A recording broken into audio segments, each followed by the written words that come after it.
Dacă sunteți iubitori de ciocolată, azi am pentru voi o prăjitură delicioasă care se pregătește foarte ușor și este ideală pentru orice tip de ocazie sau pentru atunci când aveți poftă de ceva dulce. Rămâneți până la final pentru a vedea rețeta pas cu pas.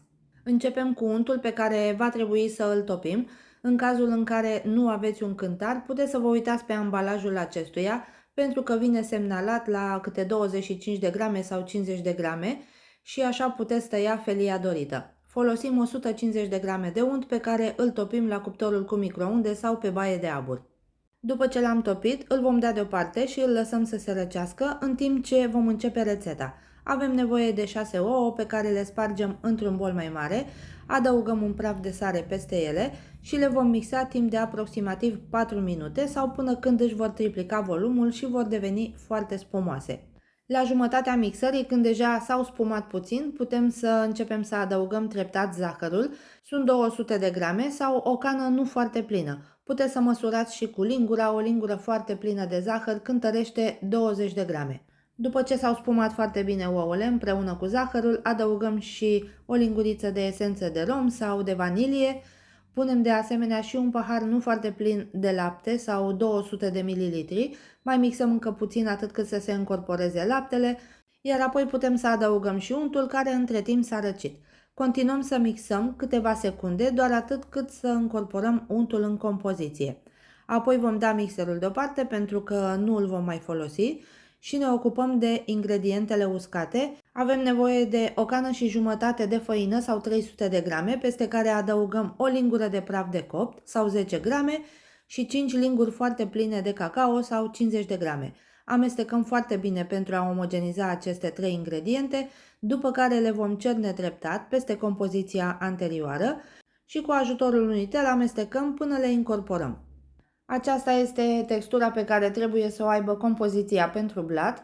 O turnăm într-o tavă tapetată cu hârtie de copt. Eu am folosit una dreptunghiulară cu dimensiunile de 28 pe 20 de centimetri, însă puteți folosi și una rotundă cu diametrul de 22 de centimetri. Mișcăm puțin forma pentru a se așeza compoziția foarte bine, după care o introducem la cuptor la 180 de grade Celsius, căldură de sus și de jos, pentru 30 de minute. Îl puteți încerca și cu o scobitoare pentru a vă asigura că este copt la interior.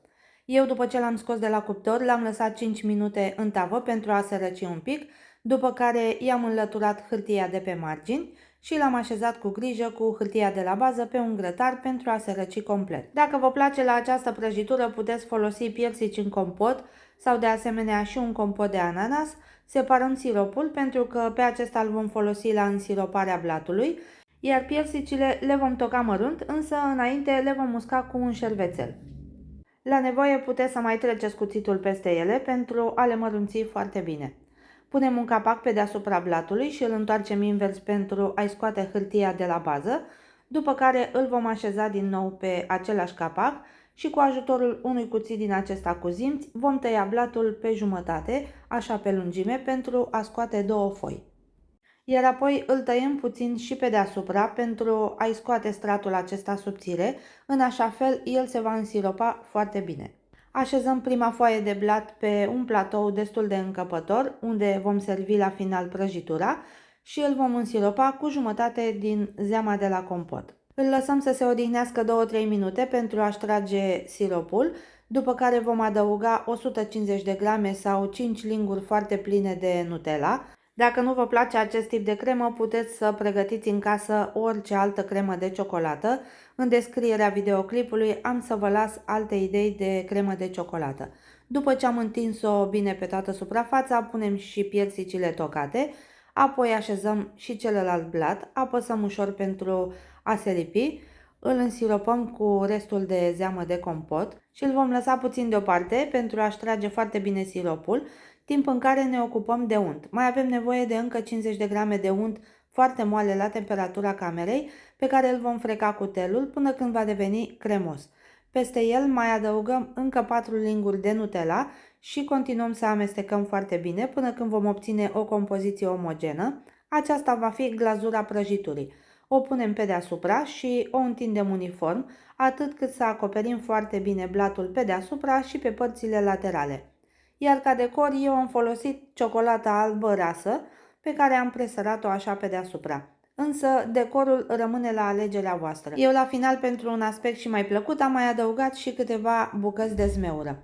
Însă, cum vă spuneam, decorul îl puteți face după placul vostru, puteți să puneți chiar și frișcă pe deasupra. Odată terminată prăjitura, o punem la frigider pentru cel puțin 4-5 ore, o puteți lăsa și peste noapte, în așa fel glazura se va întări, iar blatul se va însiropa și mai mult. Așa arată la interior, este foarte bine însiropată, este super gustoasă. Vă invit și pe voi să o pregătiți pentru că cu siguranță vă va încânta. Vă aștept să-mi spuneți în comentarii cum vi s-a părut această rețetă, iar dacă v-a plăcut, nu uitați să-i dați un like și totodată să o distribuiți și cu prietenii voștri. Eu vă mulțumesc pentru vizionare și vă aștept la rețeta următoare. Numai bine tuturor!